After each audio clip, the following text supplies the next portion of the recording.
Good afternoon. On behalf of Engineers Australia, I'm delighted to welcome you all to today's webinar, The Sustainability Steel Solution. My name is Amanda and I'll be your host for today. Firstly, in keeping with our custom, Engineers Australia acknowledges the traditional custodians of the country throughout Australia and recognises their continuing connection to land, waters and community. We pay our respects to them, their cultures, and to elders past and present. Before we get started, I'd like to acknowledge that today's webinar is being hosted with Engineers Australia's industry partner, Conform Group. Conform Group is Australia's first company to specialise in heating, ventilation, air conditioning and refrigeration platforms, acoustic and architectural screening and roof access systems, offering a unique turnkey design, engineering, manufacture, installation, certification service. They customise each solution to meet project-specific requirements. Conform Group reinvented the equipment required for this sector, and their lightweight, durable, modular, easy to install and cost-effective products are the solutions of choice in the marketplace today. Unique features include penetration-free surface-mounted flat platform systems and rafter-mounted platforms, which are quickly assembled and do not require hot works on site. Their innovations include Australia's only tunable acoustic screen. Conform Group products have been selected for some of the nation's largest construction projects, including data centres, distribution centres, commercial buildings, sports stadiums, shopping centres, hospitals and government buildings. Today we will hear from one speaker, followed by our live audience Q&A, and as always I encourage you to send questions through to our speakers via the chat box. And now let's welcome our speaker for today, Craig Hingston, Senior Manager from Conform Group. Craig attributes his passion for engineering technology and manufacturing to his engineer grandfather.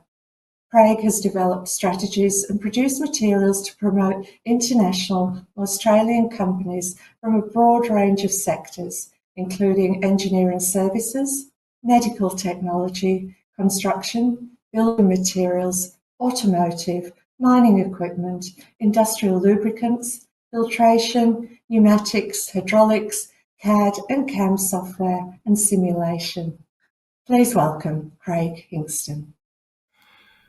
Thank you for that introduction. Here at Conform Group, we very much appreciate the relationship that we have with Engineers Australia. It's one that's been going for a lot of years, and engineers are our best friend. We employ quite a few of them, and so today we just trust that some of what we have to say might gel with you and help you in the projects that you're working on in the future. Essentially, in our journey of innovation, over the years, we've come up with a number of industry-first products in our space, in the construction industry. And in order to do that, looking at different materials, breaking the status quo, always with an eye on sustainability, we were taking notes as we went along. And so essentially what we've really done today is packaged a few of the things that we've learnt, and we just hope that, as we say, that these will be of value to you. So, talking about steel and sustainability, two of our favourite subjects at the Conform Group. This is this is entry level. If you want to go a lot deeper than this, there is a lot of research out there in the market. One thing we understand is that steel has always been an integral building material for the worldwide construction industry. Since the introduction of the Bessemer process back in 1856, building companies have relied heavily on hot-rolled structural steel for structural applications. If we fast forward to the 1950s, roll forming technology made it possible to form thin sheets of steel into profiles for sections of commercial and residential buildings without having to heat it in the manufacturing process. And as a result, cold formed light gauge steel became the go-to for the prefab housing trend, which spread rapidly right across the world in the 50s and 60s. Builders liked its lightness and outstanding strength per kilogram. In the 60s, light gauge steel started being used for wall enveloping in commercial projects. In the United States, 81% of all internal walls are framed using light gauge steel, and 35% of all of their commercial buildings have that material. Today, we see that there are over 3,500 grades of steel available on the market, and hot-rolled and cold-formed steel is seen in building projects all over the world, from sheds and aircraft hangars to high-rise, everywhere we look. What we're going to discover today is that when it comes to the topic of sustainability, light gauge steel is the eco steel. Since the 60s, there has been an increasing awareness for steel to be more sustainable and to reduce its carbon footprint. The World Steel Association was founded in 1967 with a focus on environmental standards, and it published those standards in 1972, followed by a Sustainable Development Policy, which came along in 1993. Since 2004, the WSA has been collecting data on the sustainability performance of steel, and more recently, it formed the Climate Action Group, which is supported here in Australia by the likes of BlueScope and Liberty. In 2015, the United Nations created the Agenda for Sustainable Development and established sustainability goals for the construction industry. Since then, the European Union has announced the goal of reducing greenhouse gas emissions in construction materials by 55% by the year 2030. Here in Australia, the Australian Steel Institute came out with its Environmental Sustainability Charter, and building companies today are challenged with designing and constructing buildings which will attract a high Green Star rating. To do this, they need their materials to be environmentally greener, and so the spotlight is now on which types of steel will help these companies the most. The global construction industry produces approximately 39% of the world's CO2 gas emissions. That's from materials including concrete, glass, aluminium, timber, brick, and steel. Worldwide steel production generates just 7% of global greenhouse gas emissions. This equates to 2.6 billion tonnes of CO2 per year. Conform Group has operated in the construction industry for over 2 decades, and we broke the mould when we pioneered the use of light gauge steel for rooftop platforms and screens, louvers, and acoustic barriers. And it was this paradigm shift which has seen a reduction in the use of structural steel, which has been a plus for sustainability. To understand how to improve sustainability in construction, it is necessary to know how different materials are made. So let's start with structural steel.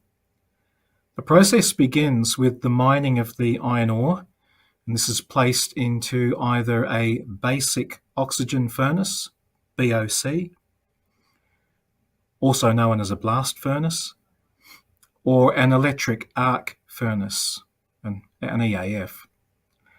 The basic oxygen furnace is used for 3/4 of global steel making, and it uses coke, which is a pure form of coal, as its fuel source. Limestone is added to purify the iron. To purify it, it needs temperatures as high as 1,280 degrees Celsius. Sometimes they add recycled steel, typically around 25 to 30%. Compare this to how light gauge steel is made. Instead of relying on iron ore, a mixture which contains as much as 100% of scrap steel and recycled steel is placed into the electric arc furnace. The minimum for recycled content is 25%, but it is usually 90 to 100%. Electrodes are lowered into the furnace, which create electric arcs, and these are hot enough to melt the steel. The United States uses EAF for 70% of its steel production. In the EU, it's just 44% compared to 56% using the basic oxygen furnace over there. Steel has the highest strength to weight ratio of any material, something that you would have learnt back in uni. Structural steel has been used for everything from high-rise buildings to bridges, tunnels, water towers, airport hangars, you name it. Light gauge steel is predominantly used for low-rise buildings up to, say, 6 stories high and rooftop structures. It has become the material of choice for residential construction in Australia. In fact, Australia has now become a world leader in the use of G550 light gauge steel. If we look at the numbers, some of the numbers regarding sustainability, for every 1 tonne of steel produced by the basic oxygen furnace, it will consume between 20 and 25 gigajoules of energy. The structural steel is hot rolled into I-beams, L-beams, H-beams, universal beams, and universal columns.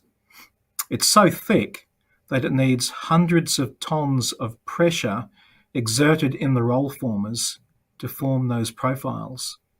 Sometimes the steel, like hollow sections, are welded together to make longer lengths, and this process, which is called high-frequency electric resistance welding, they put a current through the ends of the beams to fuse them together, and this, of course, requires even more energy use. 5 to 7 gigajoules is required to manufacture 1 tonne of light gauge steel using the electric arc furnace. It's roughly a quarter of what is needed in the BOC. Light gauge steel is cold formed at room temperature. It doesn't require the massive heat of structural steel. And because it's so thin, typically between 0.5 millimetre and 3 millimetres, there's not a lot of pressure required by the roll formers, and they don't require a lot of energy to operate. The steel is wound into a coil or formed into C, Z or S profiles. And if you add another 1 to 2 gigajoules of energy to power the roll formers, you've got a combined total of about 7 to 9 gigajoules per tonne of steel coil, which is still only 1/3 of what is generated by the process to make structural steel. Obviously, with less iron ore content, there's less requirement on mining and the costs of delivering ore to the mill. That's not required. Interestingly, this energy consumption is 50% less than what it used to be 40 years ago. And that does speak to the effectiveness of all of those efforts for sustainability right across the world. Here in Australia, our steel producers make 4.5 million tonnes of steel per year. And to save energy, they have moved from 100% ingot casting to 100% continuous casting, which has led to an energy saving of 25%. If we compare this to energy-hungry aluminium, in the process of refining and smelting it, it will consume 75 gigajoules of energy per tonne. It uses the Bayer process for bauxite refining and the Hall-Héroult process for smelting. The electrolysis process, which changes the alumina into aluminium metal, runs at 950 degrees Celsius, and it requires 60 gigajoules of energy per tonne. The molten aluminium is cast into ingots, slabs, billets at 700 degrees Celsius. A serious ecological issue with aluminium is the fact that for every 1 tonne produced, there's 4 tonnes of toxic waste. This contains lead, cadmium and mercury, and it's stored in tailing ponds. And if we look at concrete, it takes 5 to 6 gigajoules of energy to make 1 tonne of cement. One of the reasons for this is the temperature of the kiln which makes the cement. It runs at 1,450 degrees Celsius. The cement is mixed with aggregate and water to make concrete. And of course, the aggregate has its own energy consumption figures with the extracting of it, the transporting of it to the concrete manufacturing facility. So you need to add those energy figures in as well. Another comparison in the construction industry is timber, which of course has been popular for residential framing for many decades. Harvesting of timber requires deforestation. That has its own ecological issues. It is estimated to require between 5 to 9 gigajoules of energy per tonne of timber. This comes from the harvesting, the transporting, and then the processing in the timber mill. So steel has a lower environmental impact than timber using the same mass of material.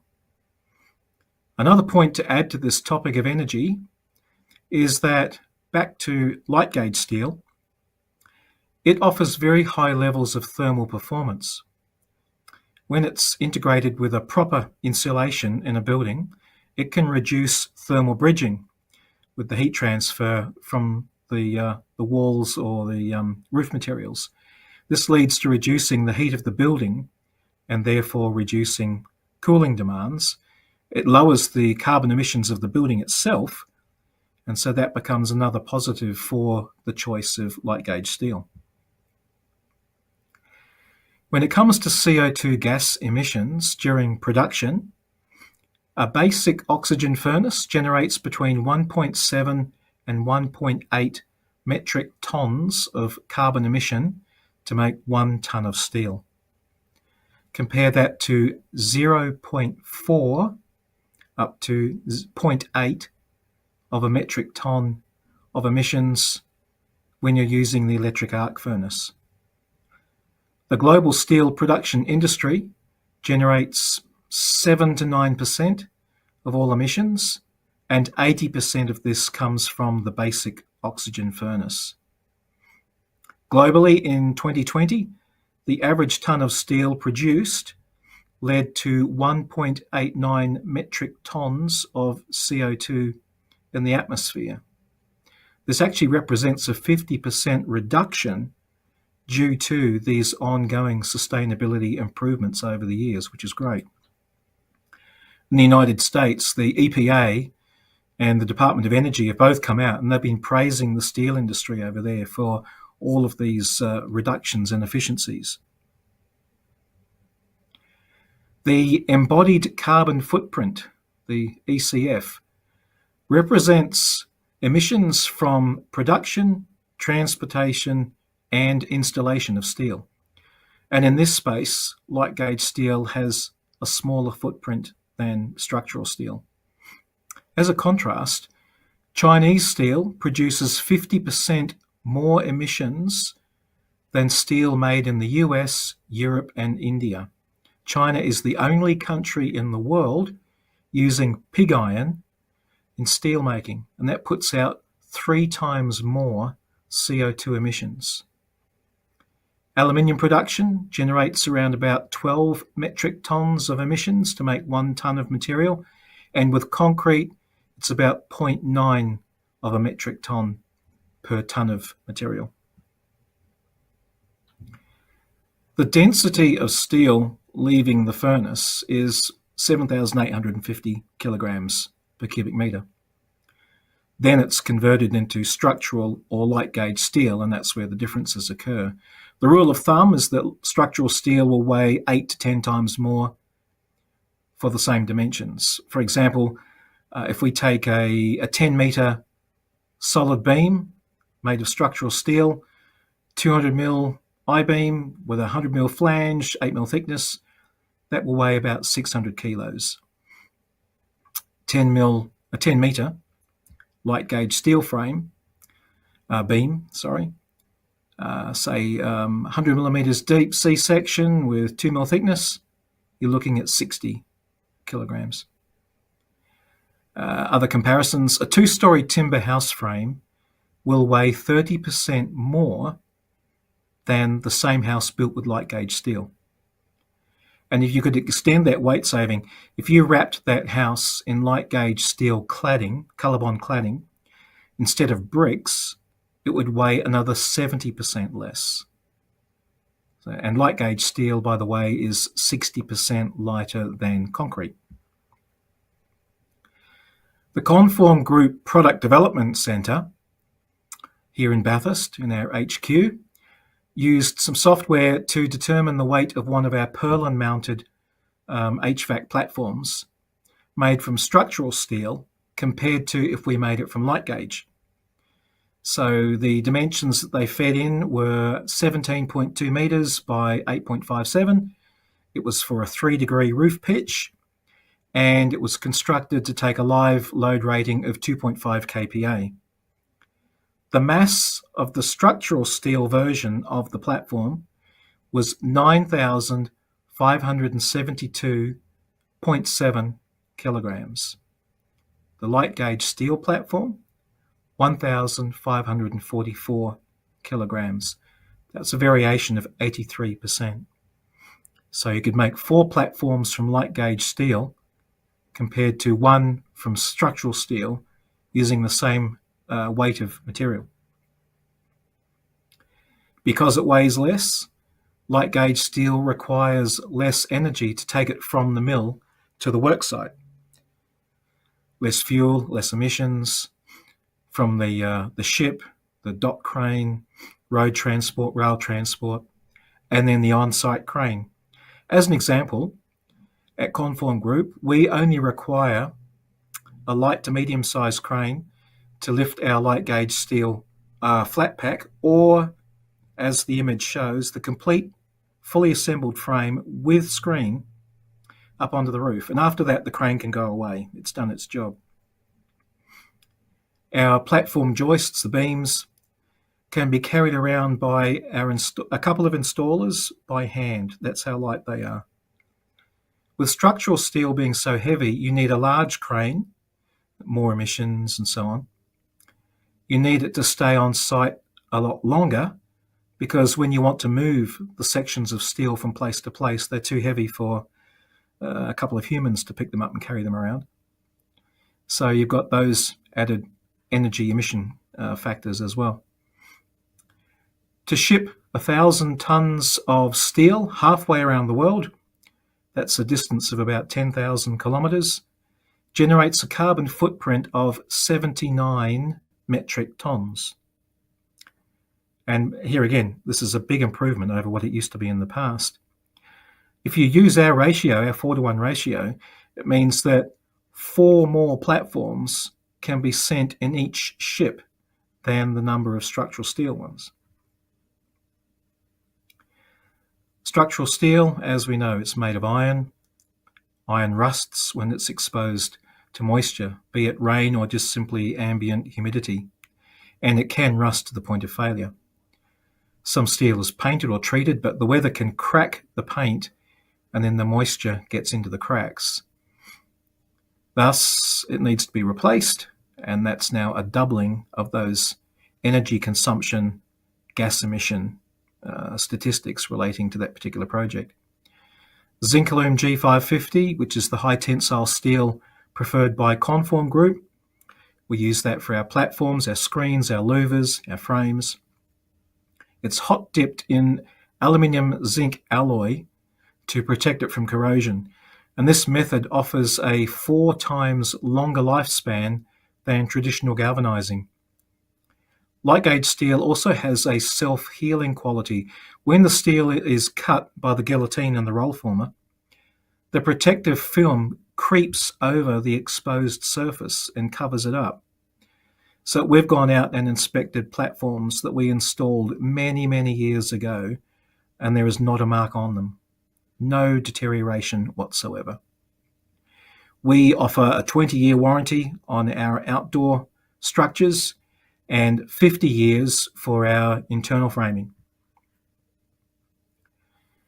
Usually, structural steel is cut to length on site, which adds to there's wastage involved. Light gauge steel frame sections, they come out exactly cut to size by the roll formers, so we don't have any wastage at all, zero wastage. Steel is 100% recyclable. In fact, it is the most recycled product in the world. It's a circular economy which reduces the need for virgin steel and minimises waste going to landfill. Globally, more than 80% of steel is recycled. Here in Australia, that figure is 82%. Compare that to 74% of concrete that's reused and 38% of glass. Those are Australian statistics. In Northern America, 80 million tonnes of scrap metal is made into new products each year. What this means is that a pipe can become a car door, then a refrigerator, then a wall frame, then a soup can, just keeps on going. And it will never ever lose its structural integrity. It can be recycled without limit. The steel mills, they recycle their own scrap steel, and they also source it from downstream product manufacturing. They also recycle almost all of the water that they used in a closed loop system. Less than 270 litres of water is needed to produce 1 tonne of structural steel. And since 1990, technical advances in steelmaking have led to a 27% reduction in the energy required and a 33% reduction in greenhouse gas emissions per tonne. The EAF furnaces, they use up to 100% of old steel to make the new light gauge steel. For every 1 tonne of steel that's recycled, that's a conservation of 1,200 kilos of iron ore, 700 kilograms of coal, and 60 kgs of limestone. Light gauge steel, prefabricated frames and structures, they're very easy to disassemble, so there's no loss of material. What we put up, you take back down again. In comparison, the structural steel, it faces losses from corrosion, and it's typically cut up into pieces with welding torches up on the roof, and that requires, of course, from the welding, more energy use, more gas emissions. In Australia, 80% of blast furnace slag, that's 1.6 million tonnes per year, is used as a cement substitute for making concrete, and it's also used in road base. The local mills here in Australia, they clean, cool, and reuse 90% of their water. The other 10% is just lost to evaporation. In the same way, aluminium, another material, it's infinitely recyclable without any loss of its unique properties, and nearly 75% of all of the aluminium ever made is still being used today in various products. Compare this to concrete. Just 20% of concrete is crushed and recycled, and only 20% of timber is reused. Obviously, it warps, it rots, it splits, and it loses its strength, can't be used again. The longevity of a material is an extension of its recyclability. The longer it performs, the less need there is to replace it. So steel, it can expand and contract without cracking. It's resistant to fire, mold, termites. It won't rot, it won't bend, it won't warp. And there are buildings, bridges, water towers, all kinds of structures. They're still in use, over 100 years after the time that they were made. However, if I go back to those comments about corrosion, unless the structural steel is meticulously looked after. For an example, take the Sydney Harbour Bridge, which is painted, constantly painted to protect any rust occurring. If that doesn't happen, it will corrode. And as I mentioned earlier, because we use self-healing light gauge steel, at Conform Group we offer a 20-year warranty on external steel and 50 on internal frames.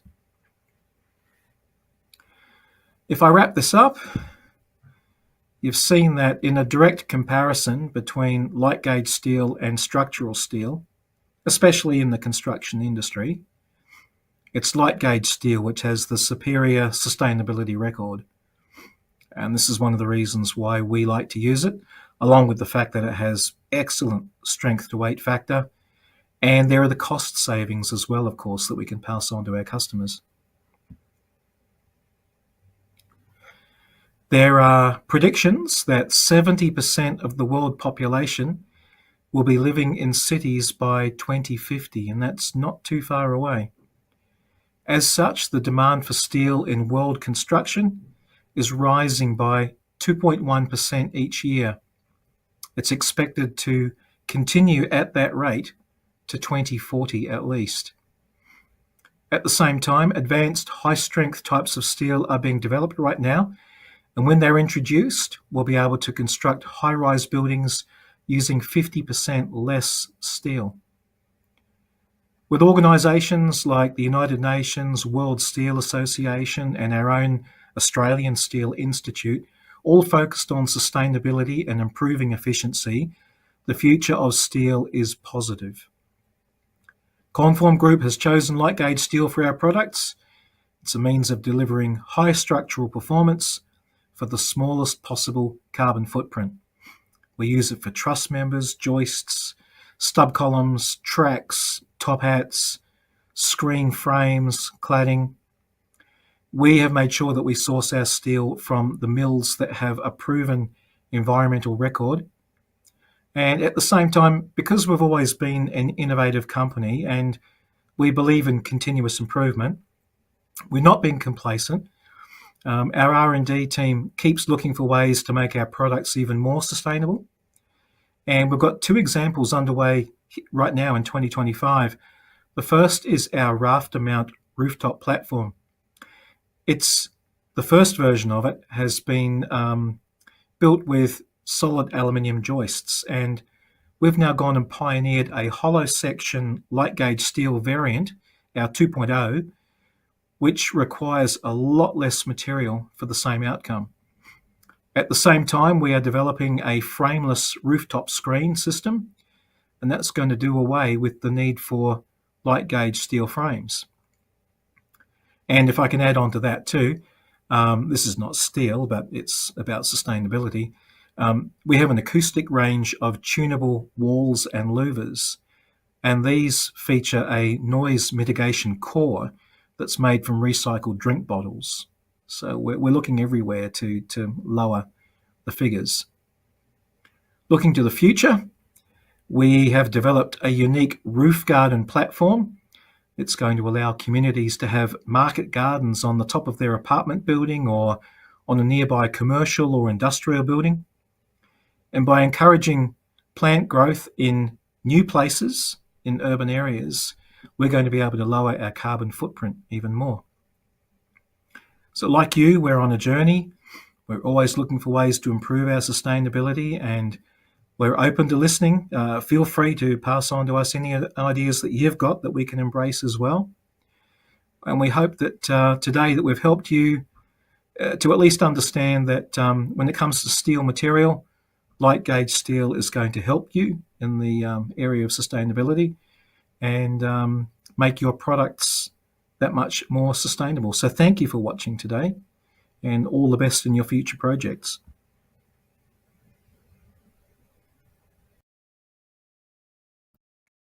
Thank you. It's now your turn to get involved. Please ask our speakers questions via the chat box and who your question is directed to. Thank you also to everyone who submitted questions whilst registering. I'd now like to warmly welcome Nigel Crowe, Managing Director, Conform Group. Nigel has been involved in engineering and manufacturing within the commercial and industrial construction industry for more than 20 years. He utilised the in-house resources of his company to pioneer breakthrough products for mounting plant machinery on a variety of rooftops and for minimising equipment noise.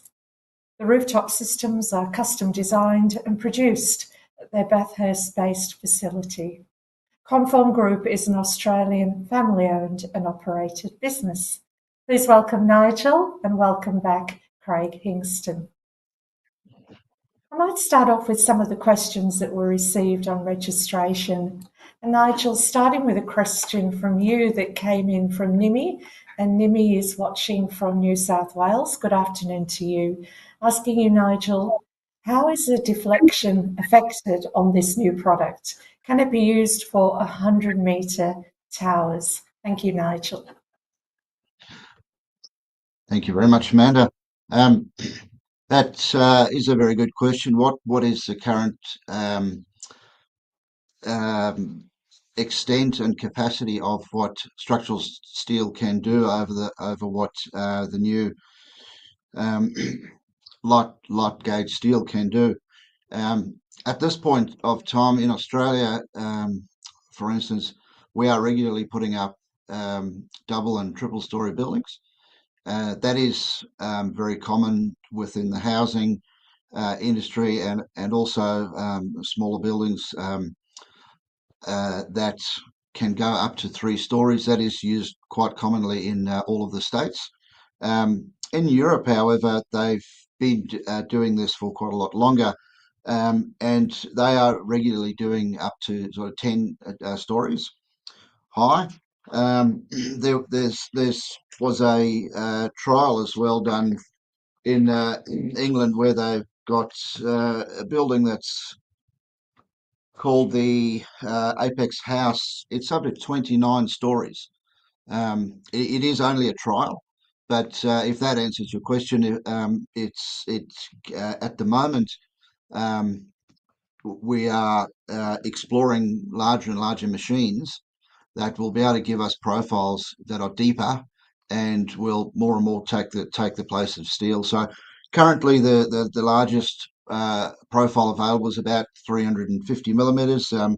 We actually have a machine that will do 350 millimeters, but once this gets larger and is combined into box sections, etc., we'll soon be able to catch up with Europe and get up to that 10 and more stories. Thank you. Thank you for that, Nigel.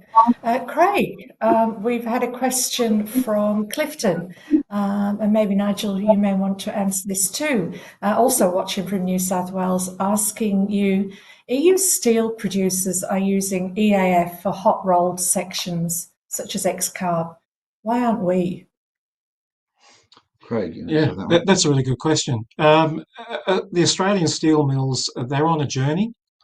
If we think about the biggest steel producer at the moment down at Port Kembla there, BlueScope, they do have a basic oxygen furnace at Port Kembla, but and they don't have an EAF down there, but they are exploring this next phase, which is hydrogen-based direct reduced iron (DRI), and that has the potential to massively lower those emission figures and energy figures.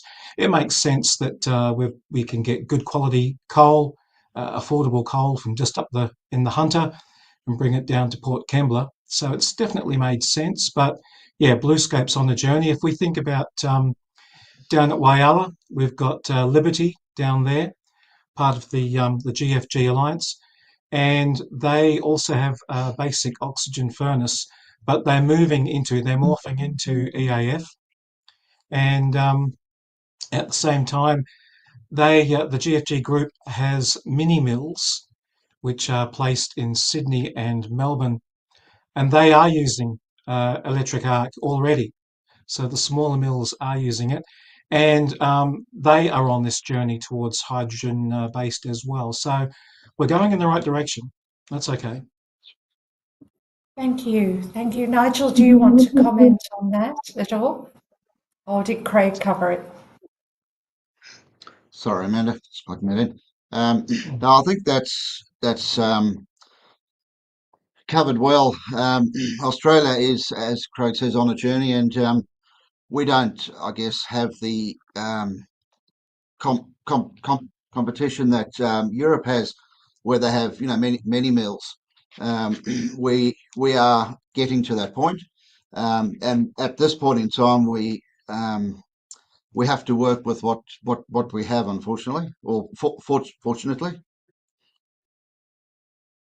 Thank you for that, Craig and Nigel. And it's interesting, we've just been talking about the EU, and we have a question, Nigel, that's coming from Williamson, who is watching from Europe, somewhere in Europe. Good afternoon, or good evening, or good morning, whatever time it is there. But Nigel Williamson's asking, how sustainable is steel structure in terms of natural calamities? Great question, Nigel. Sorry, Amanda, in terms of natural calamities. Yeah, certainly. Well, that's quite an interesting one that we actually deal with engineers on all of the time. We've obviously got to comply with 1170.4, which is our Australian standard for seismic.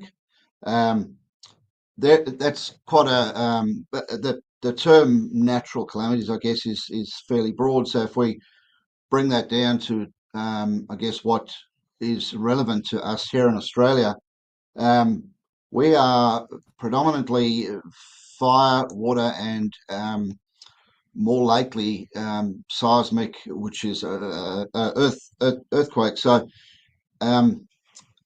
the answers that we do always give with that is houses built with natural timber over against houses built with light gauge steel. In a fire, there's obviously a great difference for that. So there are areas within Australia, there's zones where timber is simply not allowed. So you have to have if you want a house there, it has to the core of the house has to be steel. Obviously, you wouldn't want to be in a timber house in the middle of a fire. And that's basically the main one for that. Obviously, things like termites and so on aren't a problem there too. That they aren't exactly a force majeure. But floods, we have had feedback that steel framed houses have fared a lot better within floods as well. Out here in Bathurst in the Central West, we've had plenty of that. The feedback that we have had with timber buildings and timber houses, if you take that for instance, is once the water has actually receded and everything's dried out, there are ongoing issues like black mold, and a lot of those houses actually had to be totally scrapped. Steel houses, on the other hand, the claddings are taken away, it's dried out, and everything's put back together as it was. Then, obviously, in terms of earthquakes, as some of us might know, what happened over in Christchurch in New Zealand and in other places as well, a lot of most of the deaths occurred, and most of the buildings that came down were either solid brick or of some sort of a solid structure. Steel structures are a lot more forgiving when it comes to that. They do have flex in them, and they can move with the earth and then return back to their original state. So having said that, timber does do the same thing, but as we found as well, the connection details on a timber house, for instance, whilst it won't actually collapse, all those connection details need to be checked, because nails and screws tend to get loose or tend to partially pull out, where it has been found that within a steel structure, once it's returned to its original form, it hasn't become plastic in most times.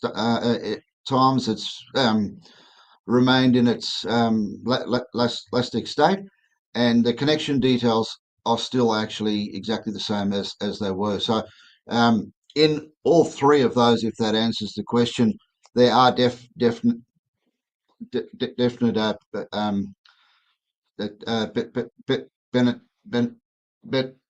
benefits there as well. It obviously doesn't stop there. It does keep on going, but from what we've found, when we are talking to designers, architects, engineers, etc., that those are the main things that they like to put into their briefs.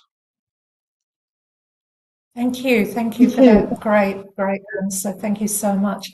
Craig, just bringing you back into the conversation, we have had a question that came in from Amal in New South Wales asking you, Craig, what is the price difference between sustainable steel and structural steel? Craig.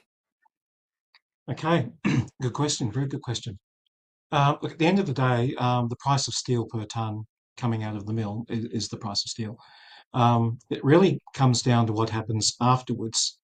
If we use that ratio before about requiring about a quarter less light gauge steel to complete a rooftop platform than the amount of structural steel, it means that when you've got materials being shipped, which could be right for that whole journey from the mill to the port, the road transport or rail, but certainly the road transport to site, the craneage, that's where the cost efficiencies really come in. If you think about the preparation of the structural steel, let's say there's the need for power saws, cutting the lengths, welding, there might be sandblasting, you've decided to galvanise or paint the steel to try to prevent corrosion. Each one of those processes has an added energy consumption emission factor. These are all happening, after the mill.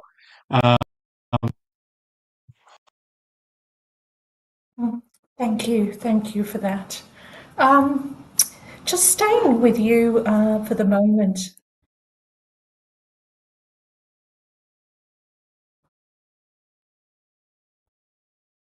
Okay, and just thank you. I mean, we're getting lots of questions through, and I think, as always, we're going to run out of time if we do manage to get our connection back. Just bear with us for 1 minute, and we'll see how we go.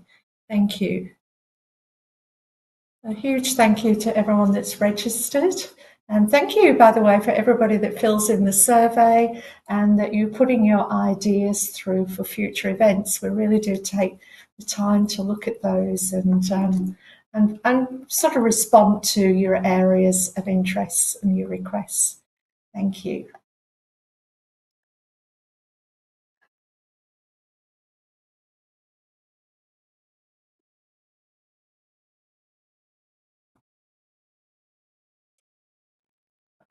Okay, I think we are having a bit of a problem. We didn't have long to go. I will ask Nigel and Craig to look at the questions that came through, and we can come back to you in our post-event EDM. I do apologise, but I know you would want to join me in thanking Nigel Crowe and Craig Kingston for their time and input. I'd also like to thank industry partner Conform Group for their support, and it's great to be working with an Australian-owned, very successful organisation. Just wanted to flag that the Engineers Australia Excellence Awards for 2025 are now open. So, recognise what they do is they help recognise the people and projects that are driving innovation. So you can either nominate yourself, a peer, or a standout team by scanning the QR code. Great. As always, as I just mentioned, please complete a short feedback form linked in the description box below so we can improve and plan for future sessions. Thank you to everybody that's watching this afternoon. Apologies again that we've had to close a bit earlier, but we'll make sure that we come back to you with those questions. Thank you again, and look forward to seeing you at our next Industry Partners event. Thank you and good afternoon.